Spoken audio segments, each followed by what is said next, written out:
A little while back, we talked about a mostly forgotten picture by the name of Student Bodies, a parody slasher movie released in 1981 that poked fun of the subgenre before the subgenre was even really a thing. Here's breather. An eraser! Today, we're going to be talking about another forgotten horror parody by the name of Saturday the 14th. Which also released during late 1981. When you see the title of the film, your first thought will inevitably be that the film is a parody of the slasher classic Friday the 13th. Thinking this is only half correct. The film is a parody, but not a parody of the Jason Vorhees series. In fact, the movie seems to have no interest in contemporary horror whatsoever. Rather, all its spoofs are of classic monsters, vampires in capes in Van Helsing, the Gill Man from The Creature from the Black Lagoon, demons, and haunted houses. Where is that real estate lady?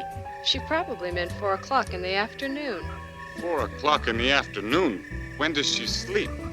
The closest to a modern horror film we get, relative to the time it was made, is a scene that spoofs Steven Spielberg's Jaws. In said scene, young Debbie is preparing to take a bath when suddenly a shark's fin rises up from the bubbles.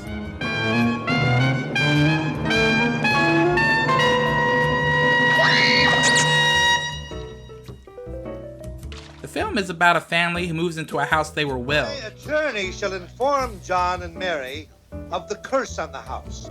Curse? What curse? Yes, well, as I understand it. The house has 2 faults. First of all, there's the Book of Evil that should never be opened, and secondly, the Twilight Zone plays 24/7 on every television channel. Is this what you call hooking up the TV? I've tried every channel and all I get is the Twilight Zone. What's wrong, Hank? That's a roast.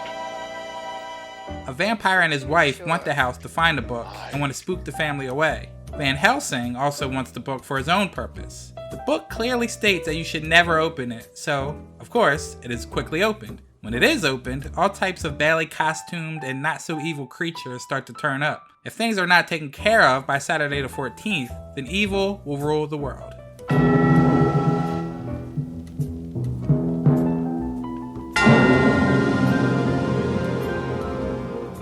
The film does have the benefit of some decent monster makeups for the era, although they never look like less than holiday novelties and are not shot to their optimal advantage. More to the point, director H.R. Cohen lacks much of an idea of directing comedy. There is the odd line that slides in with deadpan. Swell party. Have a nice day. You too. We don't know who he is. Mostly the film is physical, obvious slapstick of the cast mugging for the camera or scenes with the Gill Man chasing our young, towel-clad protagonists around the house.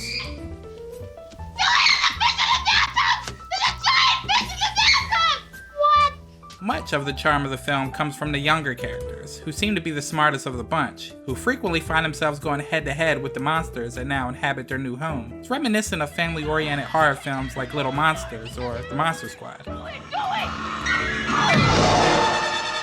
Wolfman's got nards. Produced by Julie Corman, the wife of the great Roger Corman, Saturday the 14th isn't exactly a masterpiece, but it does hold some comedic weight. There are stretches of unfunny events, yes, but the film still nails its campy vibes. From the one-liners to the rubber-suited monsters flip-flopping around in the house and in the bathtub, this film is not a bad way to spend 70-plus minutes. A belated sequel, Saturday the 14th Strikes Back, was released in 1988, but the less said about that picture, the better. Over the years, horror and comedy have often made harmonious bedfellows, but there are a number of these genre hybrids that are frankly abominable garbage. For every Shaun of the Dead or An American Werewolf in London are a dozen scary movie sequels, or some sorry straight-to-video equivalent.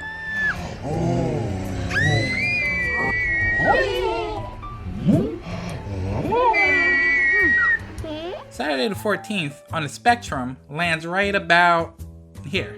The film's director would go on to helm a number of other low-budget films for Roger Corman and New World, all genre films including Space Raiders, Time Trackers, Deathstalker, March of the Titans, and Space Case. Is what you ordered, Mac. Saturday the 14th is a dumb movie, for sure, but a harmless one that is recommended to watch during a thunderstorm on a cold, dull Saturday night.